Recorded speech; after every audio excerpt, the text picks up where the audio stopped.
South African Banking Risk Information Centre, SABRIC, has identified a scam known as business email compromise, where criminals steal money by asking for it.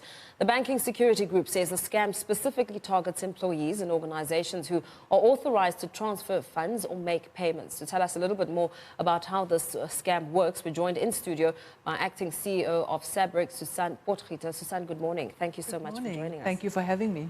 Now, a court has just declared a planned banking strike unprotected, which is good news for consumers who need to access the banks, but not for the employees themselves. And now we're learning of a banking scam.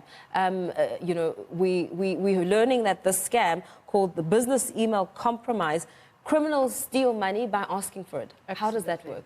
Right. So it all turns on giving fraudulent instructions to those within organizations who are, authorized to make payments.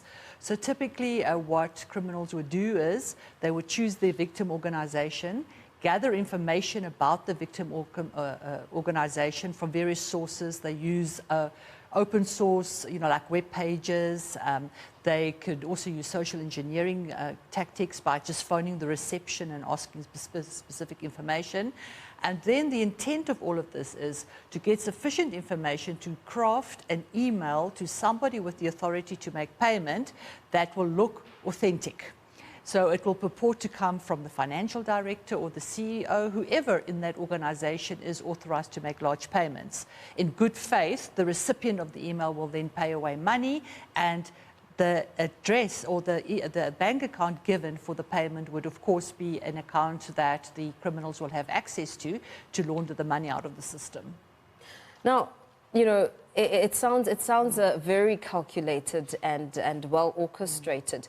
But in terms of the contingency measures that are in place within the bank to safeguard information, I mean, often there's a long process, even telephonically, to get your own money. Absolutely. Where you're asked certain personal details. What are any, if there are any, contingency measures within the banking system to prevent something like this? You're raising a very, very important issue, and that is that banks are robust when it comes to protecting the customers' information. It's very difficult for criminals to actually infiltrate that particular space. So what do?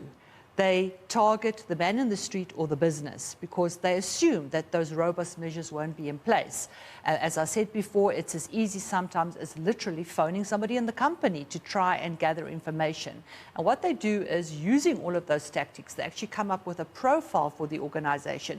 They will know who you typically pay.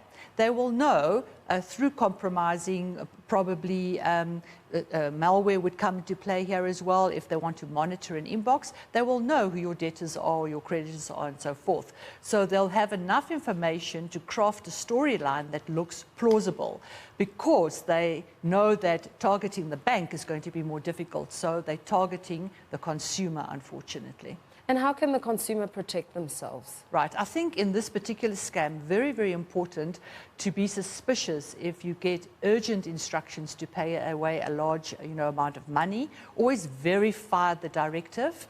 There's ways that you can do it. You can use your own information. Phone the CEO, phone the financial director, whoever's given the instruction. Don't just believe the email. Also, we must learn to look at the email address on a sender's email, because what these criminals do is they craft an email address that looks very, very familiar, but if you study it, you'll see that there's just a character out of place, or there might be a full stop in the middle of the name and so forth, that makes you believe it's legitimate, but it actually isn't. So that's one way of doing it. Also, be very suspicious of last-minute change of bank account details, because that's another tactic that these criminals use. They'll contact an organization who knows that they're supposed to be making a legitimate payment to a recipient, and they will then say, I've changed my bank account details. And that would, of course, be fraudulent. And the person paying away will only know that they've been conned when the real person who was supposed to receive the funds queries. So those are the kind of things that you can do to check. In terms of the prevalence, or perhaps the growing trend of these impersonation attacks, how much are we learning and knowing in terms of the percentages and statistics around this kind of scam? Well, first, important to note that it's not a South African problem, it's a global problem. And across the world, organizations have been reporting that there is a significant increase, and this is why we need to educate people about the scam.